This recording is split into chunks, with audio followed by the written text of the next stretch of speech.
Good morning. Happy Monday. You're rocking out over there. Got to get the spirit, right? Right. Set skills and actions today. The here and now. That's all there is. Well, happy Monday, man. Ain't no better place and ain't no better time. What an interesting place and time we're in right now. It is. I was just, scrolling through my feed earlier this morning, and it's unbelievable the differences, right? There's one of the people is just talking about how the stores are busy on Black Friday, but consumer debt is at the all-time highest. Consumer credit cards they're terrible, about to just tip into the greatest depression ever. It's the roaring 20s all over again. Everybody hold on, stockpile cash and get ready. We're all going to crash and die and burn. Yeah. Right. And then you see other ones saying recession's over. We're in the hindsight. The economy's looking solid. The inflation's under control. Expect the stock market to take off again, and mortgage rates to come down and everything to get back on. I mean, talk about a confusing time, man. Yeah. Well, you get to decide where you want to live. What controls that space in between your ears? Right. Two words as a theme for today, I think, is it was in the email last night that we sent out. Comfort and confidence. Right. And I think if you look at comfort and confidence from ourselves, talking about the space in between our ears, and then we have to get mastered that first. We have to be comfortable and confident ourselves before we can even possibly send that off to anybody else. That's the thing that gets kind of was part of what I was thinking a lot about this morning. So how do we build comfort and confidence in ourselves with all of this crazy distractions and stuff around in the background? Well, I think first of all, it starts with what you feed yourself. If you follow that guy on Facebook that was miserable about the stock market crash and the worst recession coming in the history of the world, that's one way that's going to affect your mindset. I was listening to a book this morning. I don't know the name of the book, but it's Louise Hay House, right? Oh yeah. The book is called, open it up right now. She was talking about that your belief systems control everything that you do. The book is called The Power Is Within You. Yep. That's it, right? So independent of the economy, you can control what happens to you. Are there going to be 5.2 million home sales in 2023? There will be. Somewhere around that number, right? And that's a little less than we had last year. But there's still 5 million figured home sales. So how many others do you want? There's plenty. There's more than enough. There's plenty, and that's you mentioned something about you can't control the economy, but we can control our economy. Right, we're direct proportion to the amount of money comes into our personal economy, and what we spend and what we save and what we invest and how we do. What's our output? What's our GDP? What's our balanced budget? What's our deficit? What's our everything? We get to control all that. You know what? I'm going to do something to embarrass you a little bit. All right, bring it. But it's about this attitude stuff, right? So I'm going to share my screen for a moment. Yes, your beliefs are everything. I hope the sound comes across all right. You know what it is now? No, I don't. Oh.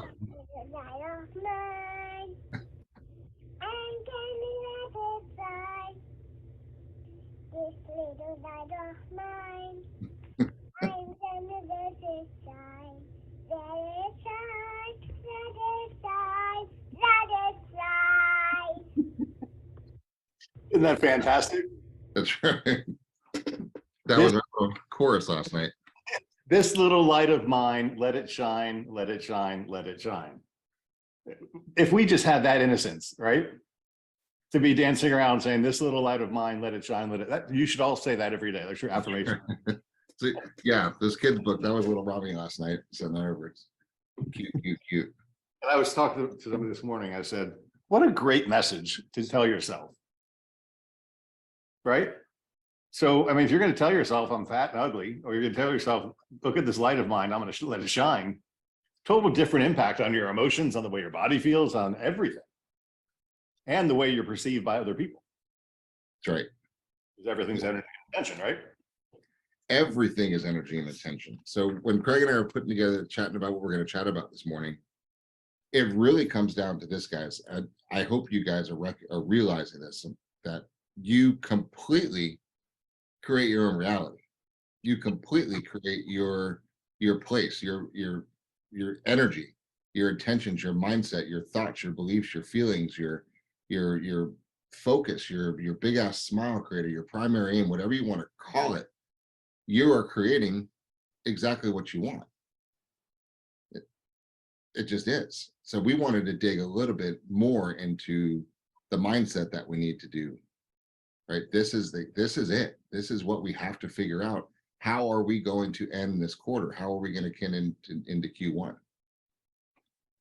I got a couple of notes here on this. I think the best way to end Q1, honestly, is to be prepared for a kick-ass Q. The way we're going to end Q4 is to have a beginning of a badass Q1. And that's what we're going to talk about at the second half of today's meeting. Yeah, with the mastermind. Mastermind. So Chris talked a little bit on Wednesday about the XY, right? The XY vibrations, right? And that's kind of it's a deep thought, but it's so simple, because if everything is energy, right, which it is, and intentions, then that's really this whole game. So our intentions are, what kind of a day we're going to have today? What kind of a week are we going to have this week? That's the intention, right? That's the intentions of the day, right? I just dropped off Kai. Our last 10 minutes of every morning is the intentions of the day, and the mindsets and the affirmations, and how other people don't matter, and just focus on what you want to do and put a big ass smile on your face, right? So, but that's what it's the lesson back to me every day as to what we actually need to do, because there's plenty of crap we could focus on right now if we wanted to, but we're not going to do that. We're going to figure out what is the best thing we can ever do. I told Kai today, I said, this is going to be the best week I've ever had. He goes, why? I said, well, I'm going to find a new project somewhere. I don't even know where it is yet, but it's going to be really, really awesome. And I'm going to figure out how to put it together. And we're going to build something else that's really cool. Right. And that's my intentions for this week. Where am I going to find it? I don't know yet. But if I don't have that intention, am I going to even look? No. Right. So it's completely the mindset. And because it's the energy and it's the vibration. So thoughts, frequency, vibrations, feelings, and actions, right? All different words to kind of create the same thing, right? So mindset, like what are some things you do to get your mindset right in the mornings, Craig? To get you focused on what kind of day you're gonna have, what kind of week you're gonna have, what are you gonna accomplish? I keep a Google Keep list of a list of intentions, and I read them every morning. And then I literally listen to books, and I meditate every morning too on a topic. So you read every morning your list of intentions. I listen to audiobooks when I walk, but I walk every morning. Okay, but you read your list of intentions and your affirmations and everything in the mornings. Yes. Which decides, forces your brain on a track. Well, it gives me purpose, right? Because let's face it, we do the same thing over and over again, in and out every day. Yep. Right. And for what purpose? Good point. I love the Jimmy Buffett thing. You got to do the boring things, so the boring things lead to results that are exciting. And it's friggin' exciting. You know what's really exciting to me is we had 22 people show up on Friday morning, the day after Thanksgiving, to report on the extra activities they did to make themselves better by December 16th. That was awesome. That really was. 22 people showed up. No other brokerage had 22 people show up to report on their accountability actions. No. Pretty dang cool. And it's because they had a focus, right? So, but your point, let's go back into the point you just made. This is not always exciting to do this, right? This business, right? There's a lot of things that we do. I mean, I can't tell you how not excited I am to go into the Harbor condos 12 more times in the next 2 days, right? Not really. I'm not like fired up about that process, but I am fired up about the pool that will come as a result of that process, right? And those are the things, like, what is the outcome? Like, what is the closings that are a result from that are pretty exciting. Yeah. Well, that's just a process, right? That leads to income, which allows you to deploy it to do other things, to put a big ass smile on your face. Right. So that's hence the name Big Ass Smile Mastermind and everything that we're doing. But it's the mindset as far as, and it's the focus, it's the intention, it's the outcome that I think we all need to be a lot clearer about, not just for ourselves, but for our customers, right? And what is their end game? I did a little video with Taylor the other day, and we were talking about how the clients, it depends. He was actually bringing up a newspaper article that he read, and it was, I forget which, Goldman Sachs set aside a $2 billion hedge fund to purchase real estate, right? And the question is, why in the world would they do that? Why would they do that? Is this the best time to be buying real estate? And it's questionable, depending on which headline you read. But the answer is, it depends, right? Why are you buying real estate? And I think this is kind of and this kind of goes back into this intentions and mindset for a second. You got to figure out what your buyer reason is. Like what's Goldman Sachs' reason for putting $2 billion into real estate? I doubt it's to flip and make a return by February or March. No, it's a stable investment because the stock market is friggin' out of control. I've got a little Robinhood account I play with, and I bought some stocks back and forth, and I mean, it was worth, I don't know, 60 or 70,000 bucks. It dropped down to 30,000 bucks. Then it jumped up to 40,000 bucks, and then went to 43, and then went to 39, then went to 36, then it went to 39, then went to 42, then it went to 43, and this one it was 39. See, that's called volatile, right? It dropped crazy. So what is Goldman Sachs saying? I've got all these people's money. I mean, real estate in Florida went up 12% over 2021. We're up 12%. Right. Now That's a good return. That's not annually sustainable. No. But the point is that every fund, right? Well, look at my Robinhood account. It went from 60 to 40. So that's a 33% drop versus real estate that went up 12. So even real estate was at 4 or 5. It's better than a 30% drop. Right. Right. But you didn't make anything and didn't lose anything because you didn't sell it, which Right. goes back to the whole point of real estate and Goldman Sachs is what is their fund timeline? Because every fund, when it gets established, is designed to sunset at a certain date, right? With the goal to make a certain return. So this might be a 5-year fund, might be a 7-year fund, might be a 15-year fund, might be a 20-year fund, might be a 3-year fund, might be a 6-year fund. That's their horizons. They're going to buy assets that allow them to take that assets, tuck it away with the expectation of an appreciation of a certain percent by X number of years, which is the exact same thing we do when we buy. Right. So this is the point is, what's the conversation you're having with your buyers right now, with your sellers right now? Because look, if your buyers are buying a house, they fully intend to be in until little Joey goes out of high school in 12 years from now, they're going to make money on that investment, period. Right. 12 years from now, that house is absolutely worth more than it is right now. No question about it. Now, if they're going to buy the house to try to flip it and make 40 grand by March, maybe different piece of real estate, right? There's different purchasing requirements.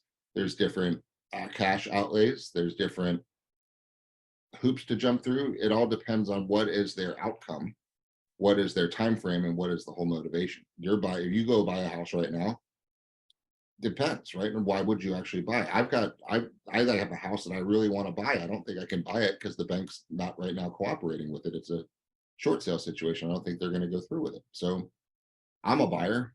I don't need to buy anything, but I'm a buyer. You're a buyer. And so what I'm doing as a result of that is I now have full underwriting, right? I know exactly what my purchasing power is, and it's stuffed in my desk drawer because I know I can pounce at any moment on anything up to that certain limit.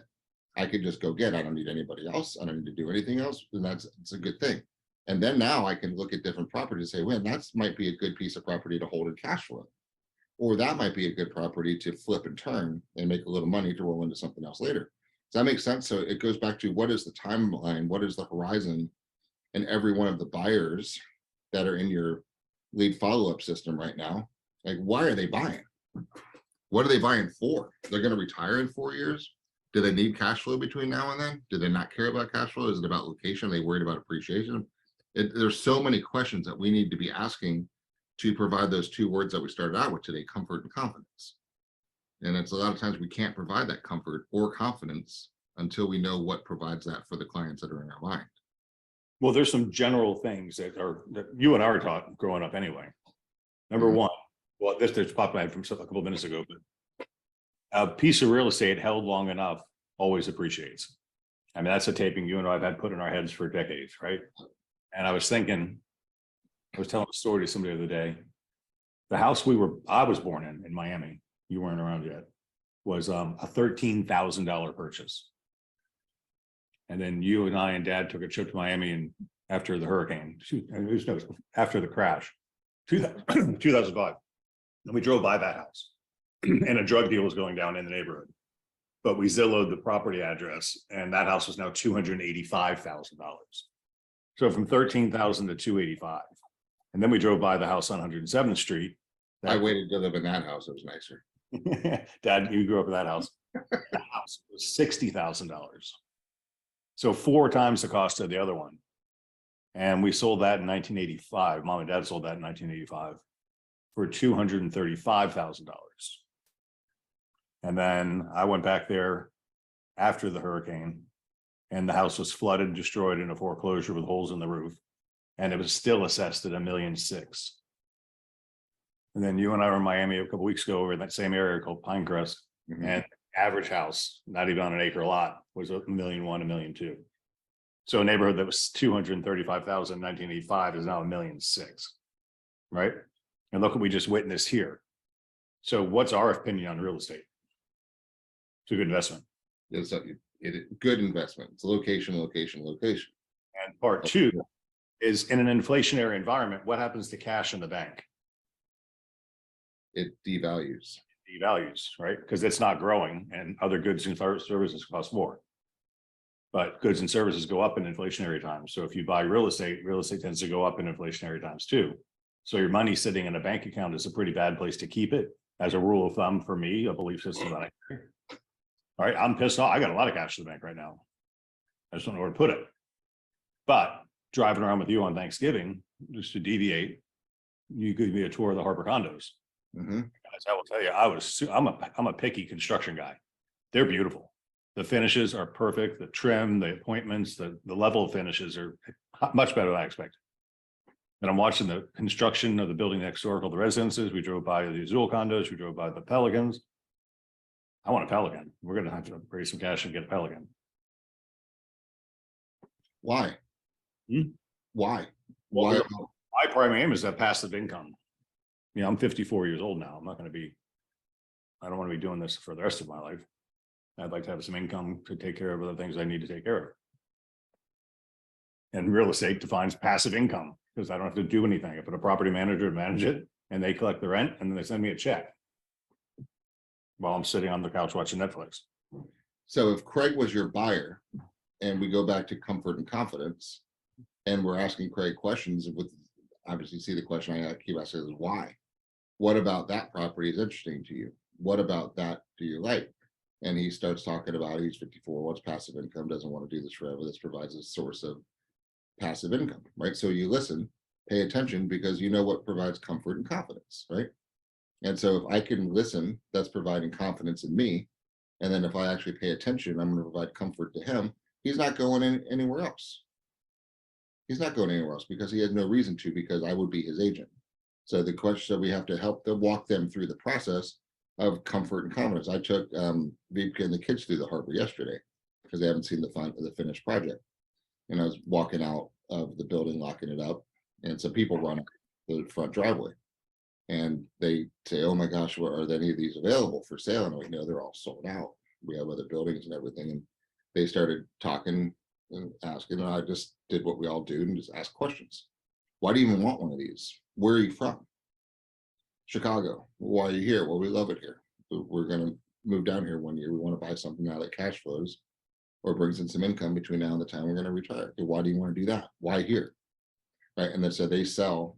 They're not telling me things, they're just teaching me things that I can listen to so I can repeat back to provide comfort. And they say, oh, we have an agent. I said, great, okay. And well, then why isn't she here? Right? And just questions, right? Well, she didn't know about these properties. No, she wouldn't because they're office exclusive. Nobody else gets to sell these except for us, right? So that's the whole point. So you start selling and then it turns into what's your phone number, right? And this is what I'm looking for. And so I'm going to give that to somebody over here in a little bit, as soon as see who walks in first, right? And so, but it is asking questions to provide comfort. And then I got a text message from them this morning about what they want, right? So what happened to their other agent? Disappeared, right? Why? I didn't bash them. I don't even know who it is, right? But they're interested in buying because I provided comfort and provided confidence in the market, right? And said, just real quickly, this is what you want, this is what you don't want, this is what I think from what you're telling me, this is what I heard you say, this is what I would be looking for if I were you. You can tell your agent, you can let me know, our office is here, we got a bunch of great agents, right? So that was the conversation. You're blending two of our topics right now. Yep. First one is mindset. So the mindset is comfort and confidence. And then it's skills, and you're working on the skill, right? You switch skills, because asking questions is the skill set. And asking the right questions. You can ask the wrong questions. I was laughing about, I was talking to somebody this morning and they said, I was picky when I was buying my house. I wanted to drive into Symphony House and the guards wouldn't let me in. And they gave me a list of agents that work this neighborhood. And I didn't want to deal with an agent, but I had to deal with an agent to get into your neighborhood. So I got appointed to an agent, and the agent kept walking into the houses and telling me that this is the kitchen and this is the bathroom. I wanted to tell her to shut up. I can tell it's a kitchen. I can tell it's a bathroom. I just walked in. I didn't say a word. She had no clue what I liked, but I knew the house I wanted the first thing I did when I walked in. So the questions you ask are really important. This person did not feel very comfortable with the agent they had, but they had to have an agent to get into the neighborhood. And then they finally called the agent the next morning and said, I decided I want this house and this is what I want to offer. And Dave's like, are you kidding me? I didn't think you were even interested. I was very interested. But they didn't have the skills to figure that out. That's right. You would have asked totally different questions and would have had a much more meaningful discussion and provided a better value. Because Right. we don't say anything, right? We don't. If you follow our scripts, you don't say anything. Because when you start to make things up and start saying stuff, that's where you screw things up, because you're making assumptions about what you think that they want rather than just paying attention. But that's also a mindset, right? This is the kitchen. How do you feel about this kitchen? Totally different, similar words. How do you feel about this kitchen? Elicits emotion. Yeah. What about your next property is important to you, right? I don't care what the answer is. I could give two craps what their answers are, but I need to know that they know what their answers are, because they could be completely different. I need a workshop to work on my stuff in my garage. I can't relate with that person at all. I don't even want to look at your workshop. I can't stand the idea of having a workshop, but I will show you where a good workshop could be for you, right? It doesn't matter what they actually want. Is what matters is that you just do that, because it goes back to there's three questions, right? Can I trust you? Are you good at what you do? And do you care about me? And those are the only three questions. I'll repeat them. Can I trust you? Are you good at what you do? And do you care about me? And this goes back to the overarching comfort and confidence for a second, because how does somebody know if they can trust you? I want you to chime in on this one. When do you know that you can trust somebody? How do you know that trust is even a possible situation this is a relationship that a client has with you, or that you have with us? Trust. How do you know? How would a customer feel they could trust you? What do you think it is?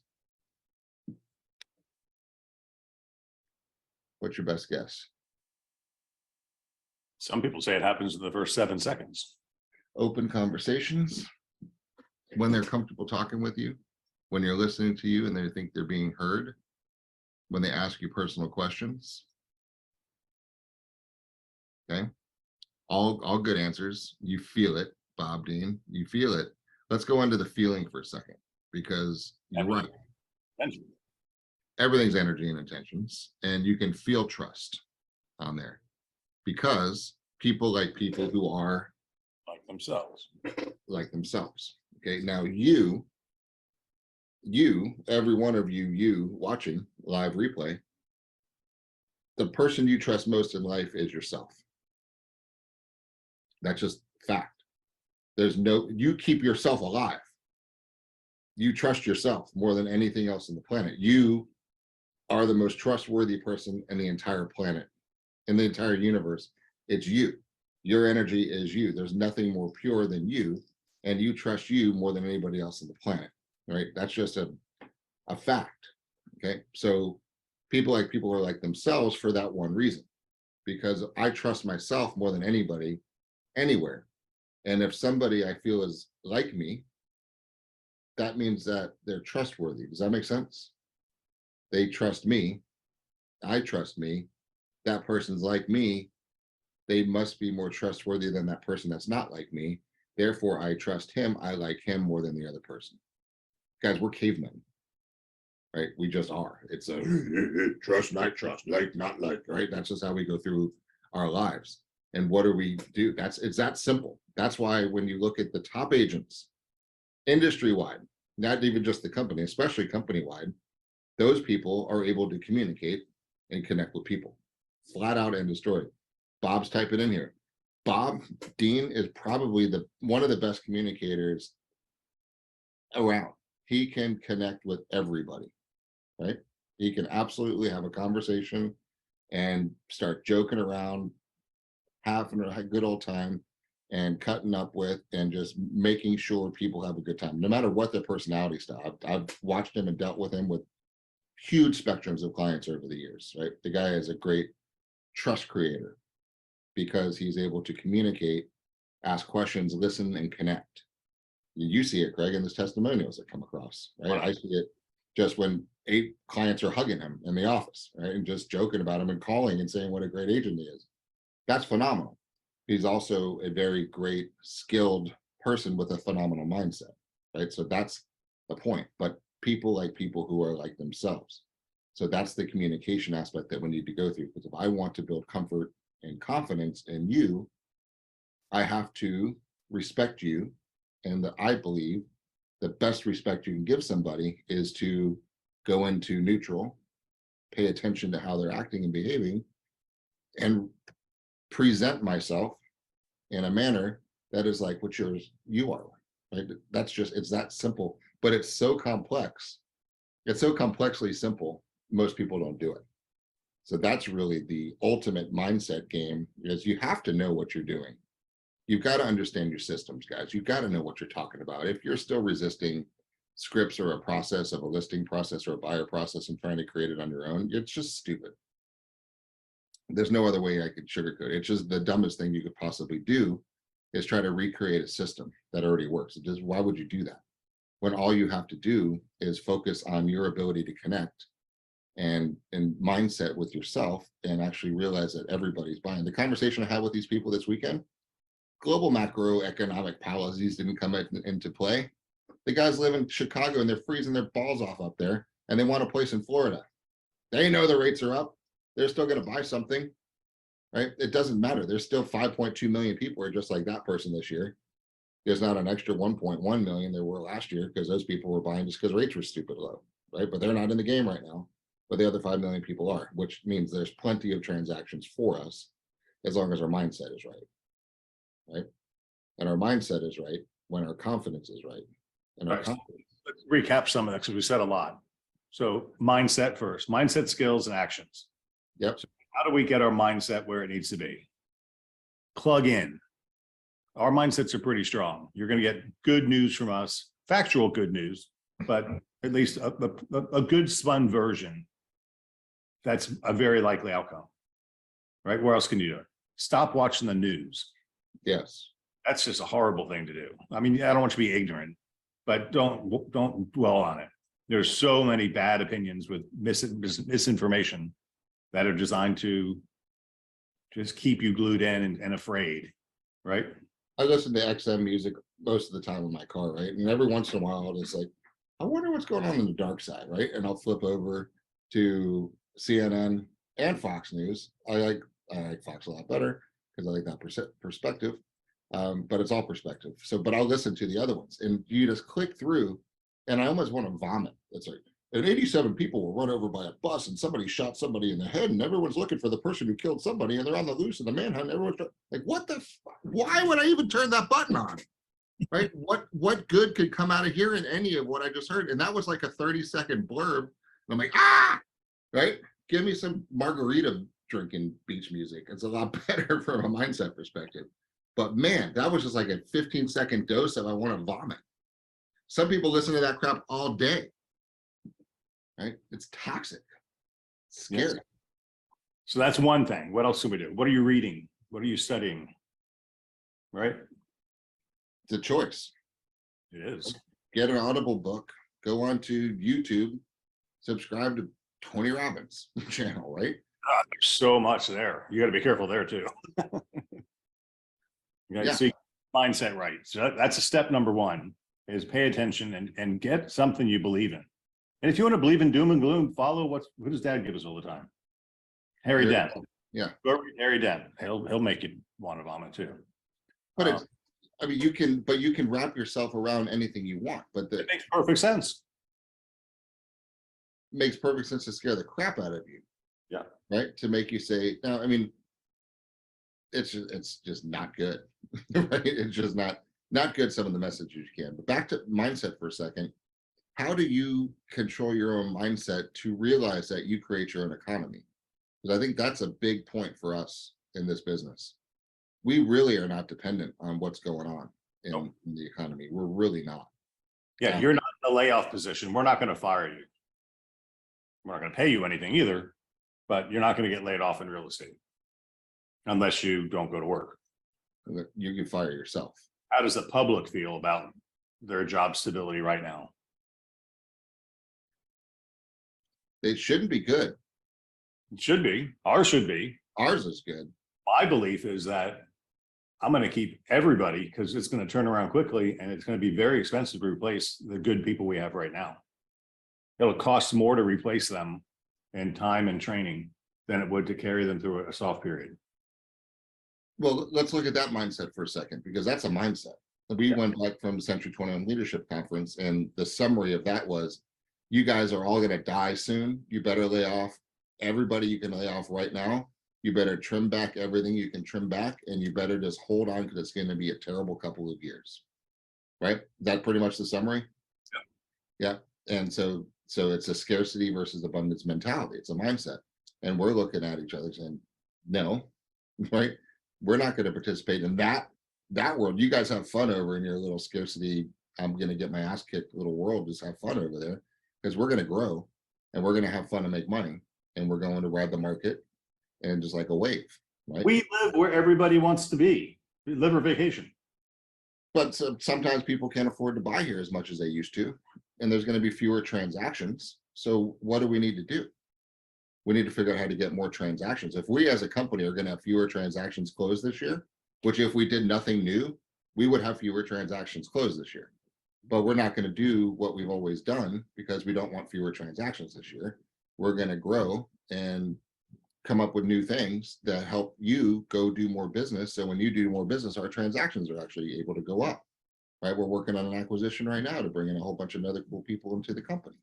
It's a growth, it's a mindset that we're not going to participate in an economic downturn, right? We're going to be riding the wave in one, but we're not going to experience one. And that's our choice, right? Then now we could have just sent an email out this morning and said, training canceled.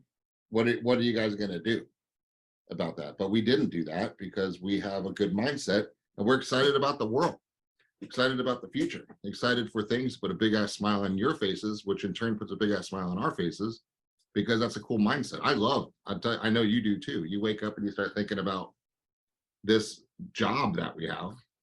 We're damn lucky to have the job that we have, the opportunity that we have to work with you guys, to help you wake up and to actually do more, because you deserve more and you're better than you think you are, right? And that's our job, is to bring that out in you and give you comfort and confidence in us, because you know that we're completely aligned in our outcomes, and everything we do is to help you guys, which by default helps us too. So you can't get any better alignment that way, because people are like themselves there. What are we getting? Some comments here. So Mike Clemens says, I delete all Twitter. Yeah, well, I don't expose myself to any of that stuff.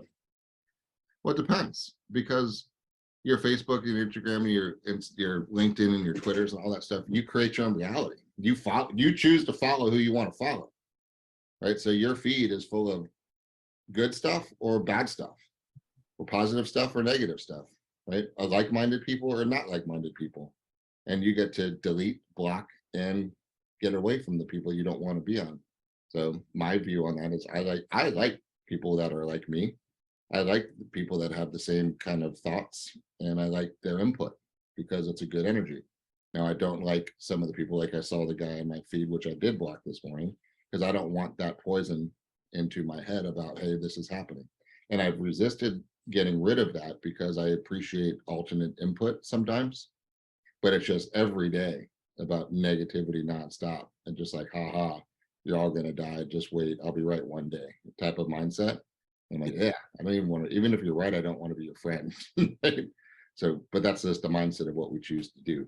So mindset is it, right? And the question I want you guys to write down are the 3 questions, and make sure that you always have them top of mind. Can I trust you? Are you good at what you do, and do you care about me? Because every customer that you have right now, every customer, every lead that you have, they're going to work with the person that can answer those 3 questions, and it's going to be a subconscious answer, and that's the person that's going to get the phone call back on that one. So that is your mindset. Right. What else we need to do to sharpen it? You just run around with a mindset, you get called, what's that called, a Pollyanna situation. You just run around saying the world is great, the world is great, the world is great. But if you don't have the skills to take your mindset and share it with other people, then you're not going to be successful. Those skills, we say it a lot. And it's your DISC, it's understanding your personality type, it's understanding your customer's personality type. It's getting into the more deeper NLP aspects of visual, auditory, and kinetic styles. And then they're toward and away from motivations.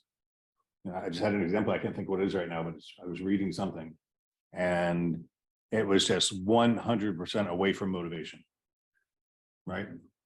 I'm buying this because I don't want this to happen, right? And then there's toward motivation, which is I just want a bigger house with a nicer yard and a better waterfront or whatever it is, right? Towards away from, those are the skills that are the sales skills, which most brokerage companies don't even talk about.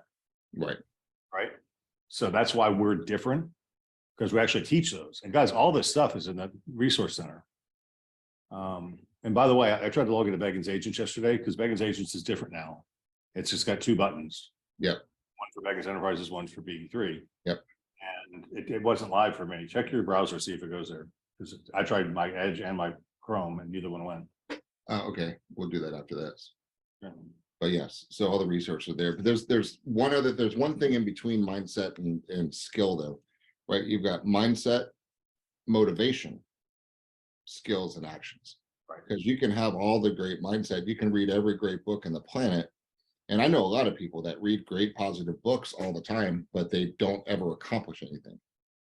Right? From my perspective, maybe they're happy where they are, but I don't see any achievements, right? That you would typically align with somebody who's doing that mental exercise to get better and get the mindset right. Normally it's to accomplish something of peace, right? Whatever peace or big ass smile is to that person. But you've seen it too. A lot of people that work on mindset but never make anything happen. So the second step, which is really important, is the motivation, right? And to your point, the towards or away from aspect of it, like, what is it? Like, what is the motivation? What's going to pull you to something or push you away from something? That's really how we have to decide it. And That's where coaching comes in. When you can find out if they're toward or away from motivated, either way, they're motivated. Remember the guy, you did some amazing coaching with this one guy. He was an anti-Trump fan, right? Or the opposite. I forget which one it was. But every time he didn't hit his numbers, he had to write you a check. And at the end of the week, if he didn't do what he said he was going to do, you were going to mail that check to his opponent's campaign fund. Yeah, at the time he hated Bernie Sanders, right? So he actually had to write $500 checks out to Bernie Sanders' election campaign, right? And when he did not hit his goals, I had the check sitting on my desk, and I put it in the thing, send them off, right? With a picture of it, post them on Facebook with a tag saying, "Congratulations, Brian, for your recent support for your favorite buddy, Bernie Sanders." Right? That's your away from motivation, right? He did not want that post to go out. He is vehemently opposed to that person's mindset, right? But that's it, towards or away. It's either you want the investment to produce the income so you can go travel and have less stress from a financial perspective, that's towards, right? Or you don't want to be broke, right? And that's away from. Have your own foreclosed on. Correct. And there's not one better than the other. They're both motivational.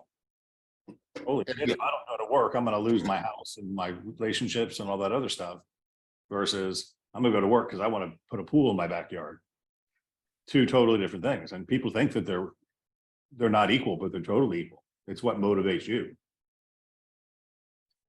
And it doesn't matter what motivates somebody else, right? And that's the fun part about from where we are in this business, because there's a lot of you who are happy to make 40 grand this year, and we're thrilled for you.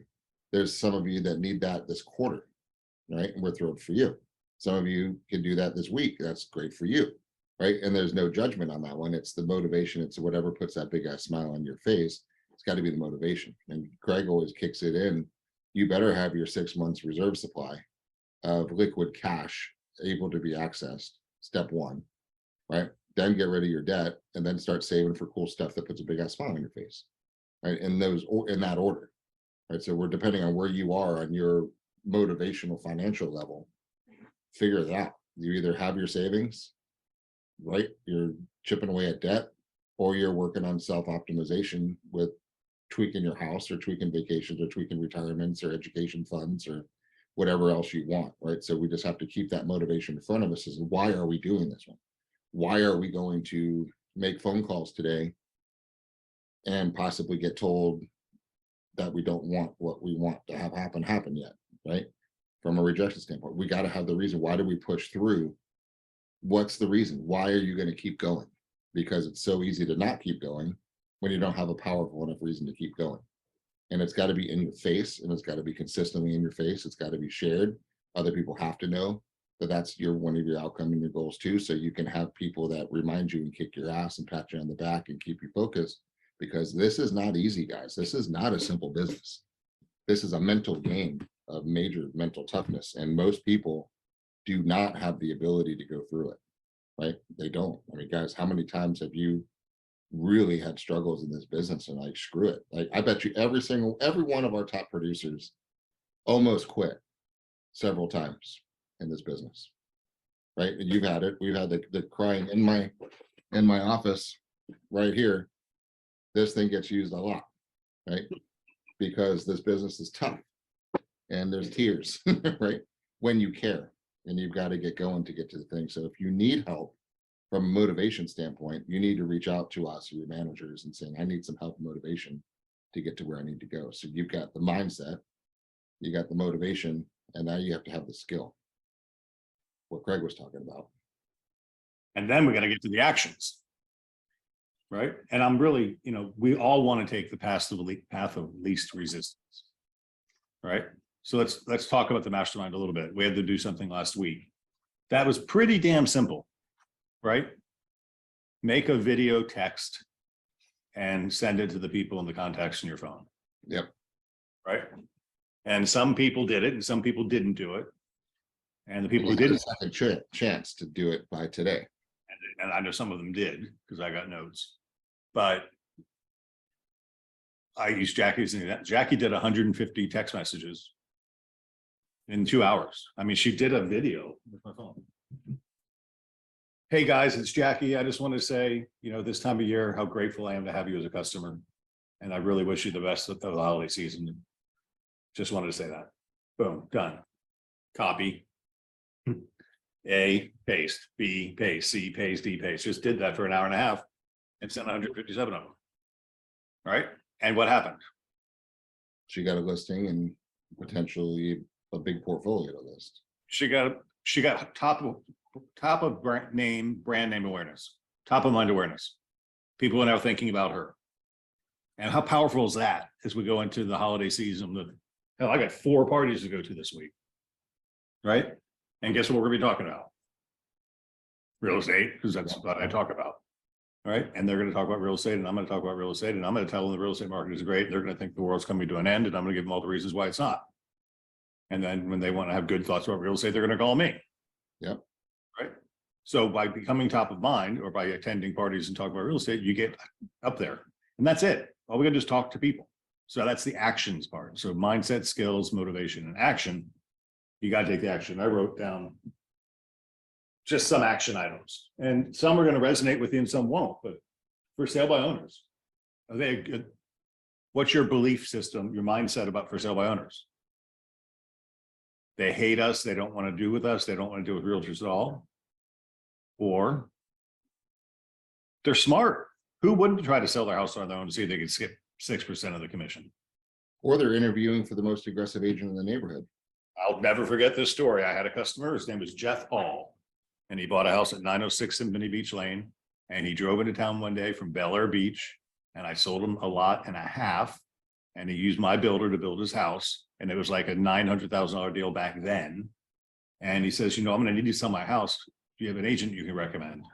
And I honestly, I said this, you know, I don't know anybody in Bel Air Beach. This is before we were even in the beaches. Yeah. And I said, what I would do honestly is put it for sale by owner sign in your yard, and the aggressive agents will seek you out. And that's what he did. Yep. And he found one of those aggressive agents and he hired him. So he had no intention of selling his house on his own, but he was looking for a good agent. That's a different mindset as opposed to you're just going to slam the door in my face. I don't want to deal with agents. I did the same thing when Kenny was looking for an agent in Texas to move back here, and said, put the sign up. You're going to find somebody who actually knocks on your door, but talk to the person who knocks on your door, not the one that calls you or mails you something, because that's lazy. You want the person that had the balls to come up there, knock on your door and say hello. Right. And give you guys ideas. I mean, some of you will engage with this and go drive to their house and they're not home. So take a picture of yourself, a video of yourself in front of their house saying, hey, I wanted to come by and talk to you about your house. Then I wrote down absentee owners. What an opportunity for them to cash out right now. My God. If the micro market is hot, right? Which requires you to be contextual. Like you could go on to Remine, find the medium high sell score, absentee out of state owners. That search will take you 42 seconds. Right. And now you have a list of everybody who, I can actually say who has greater than $500,000 in equity. Right. So now I've got a bunch of rich ass people who have an extra home in my neighborhood that don't live here. That's a great database. And all I have to do is call them and say, hey, by the way, I'm looking at your house. Did you know there's only 2 other houses in the entire city that are even comparable to yours right now? This is the time to get on the market. If you ever had a thought of cashing out, this would be great time, just because your competition is super low. Now, I can't say that if there's 14 other houses like theirs for sale, it's not a really good time for them to sell that house. But if there's no other 4-bedroom, 3 baths on the market and they have one, it's kind of silly for me not to tell them that that's an opportunity that people would be willing to pay for their house right now. But yes, there's a skill. I'm going to speed this up, but I wrote down expired listings. They're going to be coming back on the market. That's a specialty. Yep. Setting CMAs to past clients is an action you can take. Sending Moxie buyer presentations to your pipeline. Let them know the strength we have behind us, guys. We're powerful. Moxie just listed, just solds, and weekly flyers. This is the old stuff I used to love knocking on doors, just listed, just sold calls. Hey guys, it's Craig. Just want to know, we just listed a house down the street. It's beautiful, 3-bedroom, 2-bath, and it's only back then $115,000 on the water with a pool and a dock, right? What an opportunity just to take excuses to talk to people, and then you bump into things. I wrote open house flyers, 5, 5, and 10 on a weekly basis. If you guys aren't doing open houses and you're not actively prospecting, you're missing something. You should, at a minimum, be holding an open house. We should have no listings that are available for open that are not being held open, because we have too many agents that have 0 production.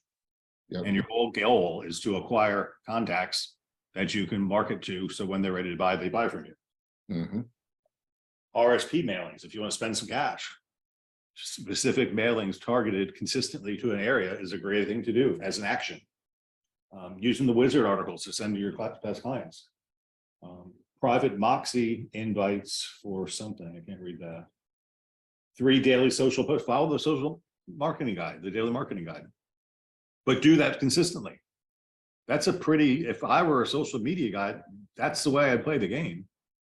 Post something relevant, respond to the people who post to you, and go find people that what they post and comment with them and start engaging virtually. Then I wrote down pipeline management, which we're going to talk about later.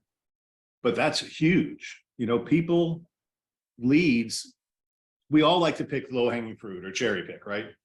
The guy that comes in and buys that day, are like rare. What's the charts, Jeff? You've seen them. The people that buy in the first context is like 2%. Oh, yeah. And then it's, most of them take 7 or 8 callbacks before they make their decision. And if you're talking to them once and they didn't buy and you throw them away, that's dumb. And now there's no excuse. I mean, there was an excuse when you had to manage shit with paper, but there's no excuse. No, it's all digital and it's in your lead router, for goodness sakes, or your Moxie leads engine now. And it's fun to cherry pick when you have cherries, but this is a market where you don't have a lot of cherries, low hanging fruit hanging. So Right. you've got to go to work, which is why we're doing what we're doing right now, guys, to get you to go to work, because we want you so poised, because this market is going to turn back. But if you don't have the ability, if you don't have inventory, you're missing the party. So we're not going to let that happen to those of you who want to be in the party. Good point. Bob says important. When you have your finances in line, the mindset becomes super strong and your anxiety becomes a non-issue. Best career I've ever had. Easy as pie, if you think about it. Especially if you're like Bob, who loves talking to people. I mean, when Bob walks into the room, he's here. Big giggle on his face and a big smile. I'm here. But that's a mindset. 100%. Right? He has a mindset that his anxiety is low. It's a great, easy business, and his finances are in order. And he has a big ass smile on his face because his bills are paid and he has cash flow coming in every month. If he doesn't even work this month, but he works because he loves it, because now there's a next level of investment property he's going to acquire. And the guy's sitting on it. I'm so proud of him, because his goal over the last few years was to get rid of all the debt and start amassing an investment rental portfolio. And he's got a bunch of houses now that provide income for him every year, right? Every month. And he's going to keep doing that. So now he's going to be able to start selling some of those, roll that into other ones, and start getting better producing cash flow opportunities. And so far he gets the ability to just do better, right? Just go to his next level, and every one of it has it there. Oh, thank you, Bob. Very cool. All right. So I lost my page. Mindset, Actions. actions, skills, actions are the last part. You gotta have your mindset right. You gotta have the skills. You gotta work on your skills. And how do you work on your skills? Physically work on your skills. Actually, calendar time to do it. How does a pro golfer get better or stay good? Practice. Every day, by hours a day, swinging, practicing in the rain, in the cold, in the western wind, in the eastern wind, in the southern wind, in the northerly wind, in the cold, in the hot, in the everything. So he's prepared mentally and physically to perform, right? So are you prepared? Have you practiced as if you had a pissed off expired listing at the door? Right? Are you prepared mentally to mirror and match that anger? Right? Are you prepared to have it be a sport for you to see how you can get him up and then bring him back down, calm him down, and close for an appointment? Are you at that level that that's a skill and that's a fun game?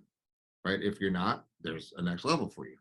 Right? Where is your ability to connect? How do you take the no, I'm just looking mindset, right, with the buyer? Oh no, I'm not ready to buy yet. We're just kind of browsing and seeing what the market's like. Oh no, I'm not. Good. Come into my office. Let's sit down at the computer and I'll show you 100 houses in 10 minutes. Right. No, I'm not coming into your trap. Right. I just want a list. Give me a list. I just want a list of what's available. Right. All the things that you hear, you got to be able to anticipate and know that it's coming and be able to respond. Right. What are the objections you're going to get on a listing presentation? I want to think it over. I want you to do it for less. I want you to do it for shorter. I want you to do it for Business. same shit, right? Nonstop. But what is your rebuttal? What is your response to this one? Are you ready? Right? How do they connect? Are you able to recognize if they're a D personality from the moment they open the front door?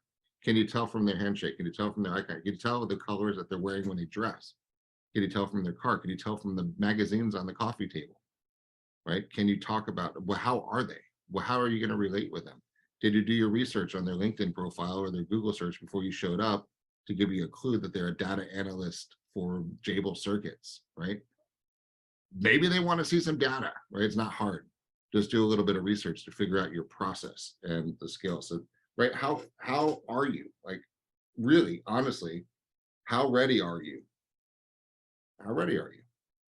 And if you're not ready, then open up your phone go to your calendar, set a date with yourself, and say from 2:30 to 3:30 today, I'm going to go through my listing process. That's why I started at the beginning of this class is I'm excited because this time, while you're all not doing that much, I want you to be preparing for being really good after the holidays, which is quarter 1. Right. And it's starting, guys. It's already coming. I believe from the things that I'm reading and the people that I learned from that are way smarter than I am from the financial aspect industry. I mean, it's unbelievable the sphere that we've tapped into, right? I believe that we're heading into another boom, right? I do. And I'm preparing for that. We're preparing for that. And we're going to make sure that that happens and that we're ready. And that's where it's going. I do believe rates are going to pivot back down. I do believe there's a lot of cash in the ecosystem. I do believe that international money is going to flow here because we're one of the stablest currencies around, right? And then when it comes to the country, it's going to come to the state. When it comes to the state, we're still the best values in all of our markets that we're in. So is that a mindset? Does that create comfort and confidence in myself, right? Because we started out comfort and confidence. Starts right here. I've got to have comfort in myself. I've got to have confidence in myself to be able to go do things, because the things that we're working on, they take years to come to fruition. Years, right? The condo we stood in this weekend, 2.5 years ago that started. 10 years ago that started with the fights at City Hall and the lawsuits to get the master plan, comprehensive plan amended, right? It takes a long time. So you just, I mean, what game are you playing? What's the length of the game? New home sales increased 75% over September. Yes. Why? Good reason. Number one, there's a lot of incentives going out there, end of the year, fiscal year closeouts. But number two, you've got to have willing buyers in order to take that bait, right? So people are now starting to say, okay, this is what the stock market's doing too. We're not going into a free fall. Things are leveling out. Things are stabilizing. I expect the Fed to pull things back under control. Take inflation is going to be under control. Rates will come back down. Markets will start going. Businesses will stop laying off. Supply chains will catch back up. Inflation will go under control. Normal markets will return in the near future. Not right now, but in the near future, which means, honey, I think we're going to be okay. Let's go ahead and buy that extra house with the extra bedroom because I feel confident now that we're not going into a free fall. I couldn't have said that 6 months ago, right? But I could say that today, right? And that's consumer confidence and comfort is what drives this whole industry. I think there's more to be said on that. The reason new home sales increased in part is because resale homes decreased, because new home builders are professional salespeople. What do those professional salespeople do? They went into their pipeline, they called their past clients. The builders themselves lowered their prices substantially and gave incentives and gave bonuses to real estate agents to bring the customers to them because they wanted it. So if there's a lesson to be learned in that, we need to get our resale sellers saying, oh, our competition is the builders. You got to really study your builders' incentives and motivations and pricing because it's a totally different market than it was 6 months ago. That's right. So yeah, and Chris just nailed it too. Think about buying homes the homes are on sale right now. Look, with Cyber Monday, Black Friday, Cyber Monday, Small Business Saturday. This is the buying mindset right now. Because why? Because things are on sale, right? I waited to buy a TV. I had a TV break about a month ago. I waited till Black Friday to go buy my TV because I know I'd get it a lot cheaper than I would a month ago, right? So that's what people like to buy on sale. So great point on that one. People never change their mind to make new decisions based on new information. That's it. That's why I think with your social media posts, we got to get more direct on changing the narrative of what's going on. You'll be spreading meaningful content rather than what you did for lunch and filming yourself on an open house. Good. So our takeaways from today, comfort and confidence starts right here. And you got to sell yourself first. And if you need help, let us know. And we'll help do a little attitude adjustment, mindset adjustment to keep you guys going where you need to go. And that's it. We are the voice of reasons. Since they know, like, and trust us, that's it. And I think you guys know that we have your back, and everything we do is to help you live a better life. So that's our mindset, that's our goals, and that's our plan. So 9:30, those of you going into the big ass mastermind, pop over to my room. The link was on the email that I sent out for the training there too. And join in. We'll get some accountability from last week and some good goals for this week. So thank you everybody for tuning in this morning, and we'll see you in the next room or tomorrow. All right. Good job. See you in a minute.